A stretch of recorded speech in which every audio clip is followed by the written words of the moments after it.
اسے شہر سے باہر نکالا اور اسے اس پہاڑ کی چوٹی پر لے گئے جس پر ان کا شہر بنا ہوا تھا، تاکہ اسے سر کے بل گرا دیں، لیکن وہ ان کے بیچ سے گزر کر چلا گیا۔ یہاں تک آج کی انجیل مقدس کے وسیلے سے ہم سب کی خطائیں معاف کی جائیں۔ اے مسیح تیری ستائش ہو۔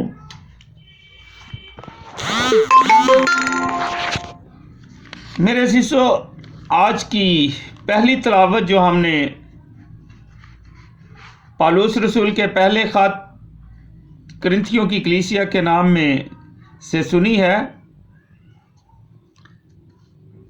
اس میں ہم دیکھتے ہیں کہ دوسرے باب کی پہلی آیت سے اب پالوس قائرین کو یاد دلاتا ہے کہ اس نے ان کے درمیان کیسے خدمت کی، کس طرح کوشش کی کہ اسے نہیں بلکہ خدا کو جلال ہو۔ میرے عزیزو، وہ کہتا ہے کہ جب میں تم میں خدا کے بھید کی منادی کرنے لگا تو اعلیٰ درجہ کی تقریر یا حکمت کے ساتھ نہیں آیا۔ وہ خود کو ایک فلاسفر یا خوش بیان ہستی منوانے کا خواہش مند نہیں تھا۔ اس سے ثابت ہوتا ہے کہ پالوس سمجھتا تھا کہ عقل ادراک کی خدمت اور روحانی خدمت میں کیا فرق ہے۔ عقل یا ادراک کی خدمت سے مراد وہ خدمت ہے جو انسان کو خوش کرنے، تفریح طبع کا سامان فراہم کرنے یا عمومی طور سے انسان کے جذبات کو متاثر کرنے کی کوشش کرتی ہے۔ دوسری طرف روحانی خدمت ہے۔ یہ خدا کے کلام کی سچائی کو اس طرح پیش کرتی ہے کہ سامعین کے دل اور ضمیر کو متاثر کرے اور خداوند مسیح کو جلال ملے۔ پالوس کے پیغام کا مرکز و محور یسوع مسیح بلکہ مسیح مصلوب ہے۔ یسوع مسیح سے اس کی ذات اور شخصیت اور مسیح مصلوب سے اس کا کام مراد ہے۔ مسیحی مبلغ یا مبشر کے پیغام کا لب لباب خداوند یسوع کی ذات اور اس کا کام ہے۔ پالوس زور دیتا ہے کہ میری اپنی واضح قطع میں نہ دلکشی تھی نہ اثر آفرینی، بلکہ میں کمزوری اور خوف اور بہت تھر تھرانے کی حالت میں تمہارے پاس رہا۔ میرے عزیزو، انجیل کی خوشخبری کا خزانہ مٹی کے ایک برتن میں رکھا تھا کہ ساری قدرت کی شان پالوس کی نہیں بلکہ خدا کی ہو۔ پالوس خود نمونہ تھا کہ کس طرح خدا کمزور چیزوں کو استعمال کرتا ہے تاکہ زور آوروں کو شرمندہ کرے۔ پالوس کی تقریر اور منادی دونوں ہی میں انسانی حکمت کو لبھانے والی باتیں نہ تھیں، بلکہ اس کی منادی کی سچائی روح اور قدرت سے ثابت ہوتی تھی۔ بعض علماء کا خیال ہے کہ تقریر سے وہ مواد مراد ہے جو وہ پیش کرتا تھا اور منادی سے مراد اس کے پیش کرنے کا طریقہ ہے۔ دوسرے علماء کہتے ہیں کہ تقریر سے مراد افراد کے سامنے گواہی اور منادی سے مراد جماعتوں یا گروہوں کے سامنے پیغام دینا ہے۔ دنیا کے معیار کے مطابق پالوس نے خوش تقریری کا کوئی مقابلہ نہیں جیتا ہوگا، لیکن خدا کا روح پیغام استعمال کرتا تھا اور لوگ اپنے گناہ سے قائل ہوتے اور خدا کی طرف رجوع لاتے تھے۔ پالوس ایک زبردست خطرے سے واقف تھا کہ لوگ زندہ خداوند کی طرف متوجہ ہونے کی بجائے میری اور میری ذات میں دلچسپی لینے لگیں۔ اس کو احساس ہے کہ میں نہ برکت دے سکتا ہوں نہ نجات، اس لیے اس نے مصمم ارادہ کر رکھا تھا کہ لوگوں کی رہنمائی اس طرح کرے کہ ان کا ایمان انسان کی حکمت پر نہیں بلکہ خدا کی قدرت پر موقوف ہو۔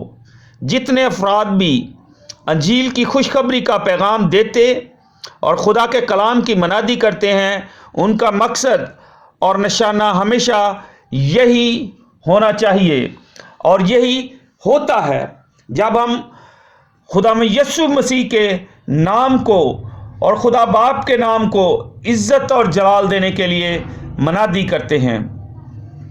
آج کی انجیل مقدس پر آئے میرے عزیزو، ہم غور کرتے ہیں یسوع مسیح میں تمام انسانوں کے لیے خدا کے وعدوں کی تکمیل ہوتی ہے۔ یسوع کی خدمت کا منصوبے کے تحت ترتیب وار بیان لوکا کی اپنے مواد کو وعدہ اور تکمیل کے الہیاتی اصول کے مطابق ترتیب دینے کی ایک عمدہ اور اعلیٰ مثال ہے۔ یسوع کی افتتاحیہ منادی کے بیان کے لیے لوکا اپنے مؤخذ میں سے ایک مرکز 6 باب پہلی آیت سے 6 الف استعمال کرتا ہے، اور یہ وہ پیرایا ہے جو یسوع کی خدمت کے آغاز کو بیان نہیں کرتا۔ لوکا آیات 23 اور 25 سے 27 میں روایتی مواد کو بھی زیر استعمال لاتا ہے۔ آیات 17 سے 21 اور 28 سے 30 جو لوکا کے الہیاتی مقاصد کی گواہی دیتی ہیں، یہ اس کے ہاتھ سے ہیں۔